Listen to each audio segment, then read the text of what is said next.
Jangan sindir cat atap warna-warni, sindirlah kenapa gubernurnya bisa terpilih.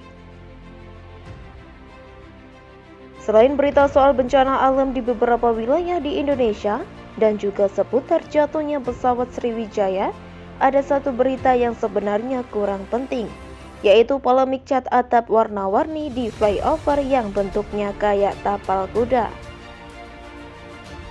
Flyover ini sebenarnya bolehlah diapresiasi karena tujuannya agar dapat mengurangi kemacetan. Tapi yang lucu adalah rumah di dekat sekitar flyover malah dicat warna-warni. Tujuannya adalah beautifikasi atau menutupi kekumuhan di sekitarnya. Tapi kalau dipikir-pikir, alangkah baiknya jangan disindir. Alasannya, mungkin Tuhan tidak suka. Ini ucapan siapa ya? Kayaknya lupa-lupa ingat. Jangan sindir ide beautifikasi ini, meskipun banyak yang bilang terlalu gak banget dan terlihat receh.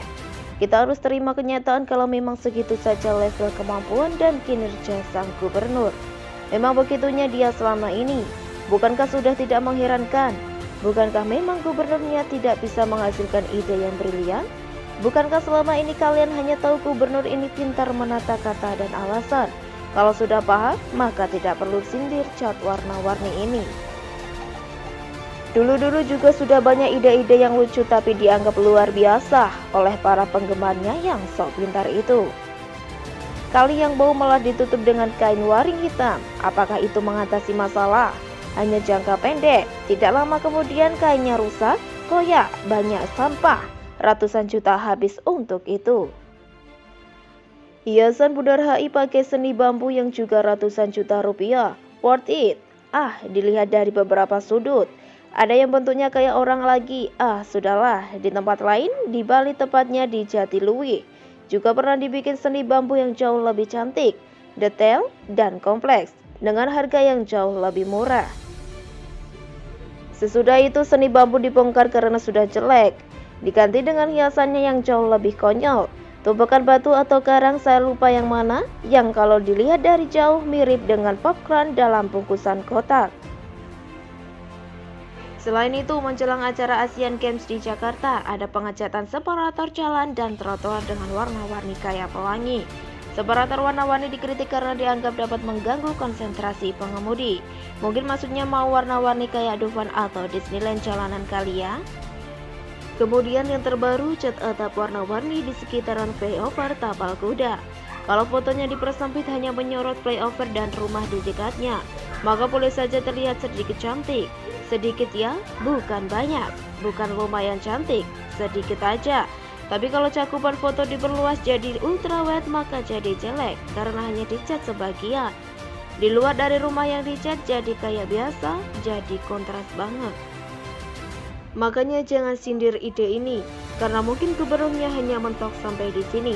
Pemikirannya hanya bisa sampai sejauh ini. Sindir saja kenapa gubernur ini bisa sampai terpilih. Salahkah mereka yang terlalu bodoh tapi ngakunya cerdas yang memilih orang ini untuk membenahi Jakarta kota metropolitan bahkan megapolitan? Mungkin memang inilah spesialisasinya, mahir menuangkan ide-ide receh yang sejatinya tidak membawa manfaat besar. Cuma beautifikasi, tapi itu pun tanggung dan setengah. Di pikirannya adalah gimana bikin sebuah tempat instagramable. Itu pun pasti membingungkan gimana caranya menikmati atap warna-warni itu. Model begini hanya bisa dinikmati jika bangunannya ada di wilayah perbukitan, bertingkat dari bawah ke atas. Lah, yang ini datar-datar aja. Apakah harus sewa helikopter atau para layang, atau skydive, atau naik permadani terbang supaya bisa melihat atapnya? Kalau dijawab siapa suruh lo lihat-lihat atapnya, maka saya akan balas balik. Kalau bukan untuk apa-apa, ngapain habisin duit buat ngecat? Habis berapa biaya buat ngecat? Siapa yang bisa jawab? Kalau ada yang bilang indah, bingung indahnya dilihat dari mana. Lebih modern, simpang susun semanggi kemana-mana. Oke, jangan sindir. Ini memang sudah kemampuan gubernurnya. Ibarat dia hanya mampu berjalan, pasti sulit dituntut untuk berlari. Sindirlah mereka yang merasa orang ini bisa lari padahal sudah tahu hanya bisa berjalan. Bagaimana menurut Anda?